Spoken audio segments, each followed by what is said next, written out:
हुआ जिसमें हमारे आदिवासी दोनों पक्ष से चार पांच आदिवासी मारे गए और उसी के बाद में कई सारे आदिवासी जेल में साथी आए हैं गेंद्राम भाई, उसके ऊपर हत्या के मुकदमे लगे और उनको उम्र की सजा बीच में छूटे। इस तरह की समस्या भी आती है, तो ऐसी दिक्कत आने पर जो है हम लोग घबराए नहीं। इसी सम्मेलन करने की आवश्यकता है। अगर एक इलाके में कोई आदिवासी लड़ेगा तो उस आदिवासी को दबाने के लिए पूरे देश की सरकार लग जाएगी और यंत्र तक लगेगा और उन आदिवासियों को वही दबाने की कोशिश करेंगे। इसलिए आज का जो अंतर्राष्ट्रीय कार्यक्रम है, इस कार्यक्रम के माध्यम से हम पूरे देश और दुनिया के आदिवासी को एक मंच पे कैसे लाए और उन आदिवासियों की समस्या को प्रदेश स्तर, जिला स्तर, प्रदेश स्तर और देश स्तर और अंतर्राष्ट्रीय स्तर पर ले जाकर कैसे हम लड़ेंगे। तो साथियों, मैं भी जब आंदोलन हम लोग कर रहे थे उसी समय पूरे देश के जंगल जमीन पर काम करने वाले 67 संगठन मिलकर जब 1993 में जयंत प्रसाद ने संयुक्त राष्ट्र संघ में जाकर बोला था कि भारत में आदिवासी नहीं रहता है, यहाँ रहने वाले सारे लोग आदिवासी। तो इसी बात के विरोध में बोलने के लिए मानव अधिकार आयोग की बैठक 20 से 29 जुलाई 1994 को हुई थी। उसमें मैं भी एक सदस्य होकर भारत का आदिवासी का प्रतिनिधित्व करने स्विट्जरलैंड जिनेवा के सम्मेलन में गया। तो मैं वहां जाकर जिस प्रकार से हम लोगों ने यहाँ अंतिम पीढ़ी को बचाने की अंतिम लड़ाई की बात कर रहे हैं, तो ये चीज मैंने कहा है। मैंने कई सारी बातें कही, लेकिन कुछ बातें मैं आपके सामने रखना चाहता हूं।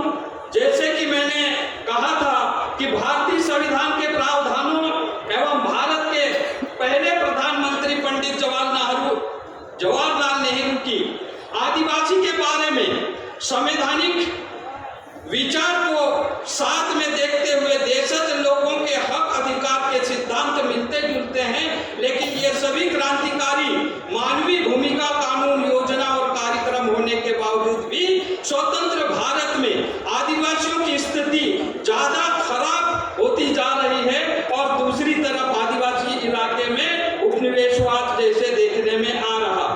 कानूनी एवं गैर कानूनी तरीके से आदिवासी की जल, जंगल और जमीन पर हम जीते आए हैं, उस पर गैर आदिवासियों का कब्जा हो रहा है और आदिवासियों को वहां से हटाया जा रहा है।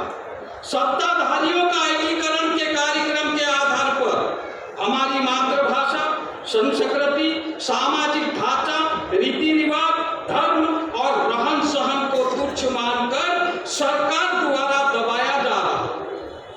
मैं मेरे अनुभवों के आधार पर नहीं बोल रहा हूं, इसमें भारत सरकार के द्वारा गठित समितियों की रिपोर्ट भी यही कह रही है। जैसे एल्विन समिति, देवड़ा समिति, दुबे समिति, भाटिया समिति, रायवर्मन समिति और अनुसूचित जाति जमाती का 29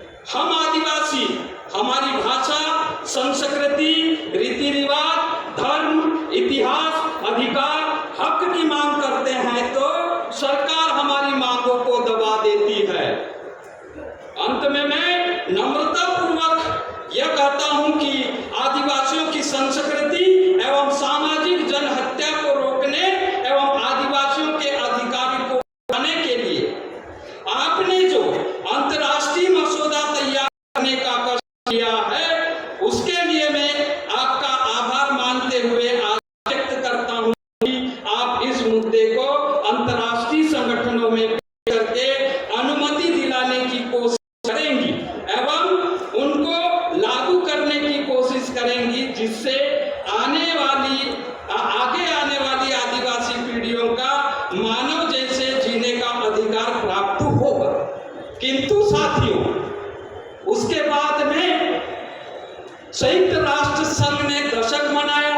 संयुक्त राष्ट्र संघ ने 9 अगस्त को अंतर्राष्ट्रीय दिवस मनाने की घोषणा करी, लेकिन दुर्भाग्य की बात यह है कि आज भी संयुक्त राष्ट्र संघ में भारत सरकार ने हस्ताक्षर नहीं किए। इसीलिए हमको आज जो है अंतर्राष्ट्रीय आदिवासी सम्मेलन करने की जो है जरूरत पड़ गई। तो मैं आप सभी को निवेदन करता हूं और मंच से आशा करता हूं कि आगे आने वाले समय में मेरे पूर्व वक्ताओं ने कहा कि किस तरह से देश में वो जंगल की बात हो, जमीन की, पानी की या रोजगार की बात हो, रोजगार खत्म, पानी खत्म, जमीन खत्म, जंगल खत्म, तो हम आगे क्या करने वाले हैं और हमारे अधिकार के ऊपर क्या होने वाला है, इसको लेकर पूरे देश के आदिवासी को एक साथ होकर कहीं न कहीं जिस प्रकार से आगे हमको जो है हमारे समाज को दिशा देने के लिए ऐसे कोई कार्यक्रम करें जिससे समाज को दिशा मिले और आने वाली पीढ़ी को जीवन जीने का या दूसरे समाज जैसे इज्जत जीने का अधिकार मिले। इसी आशा और विश्वास के साथ में मैं अपनी वाणी को यही विराम देता हूँ। धन्यवाद। जिंदाबाद।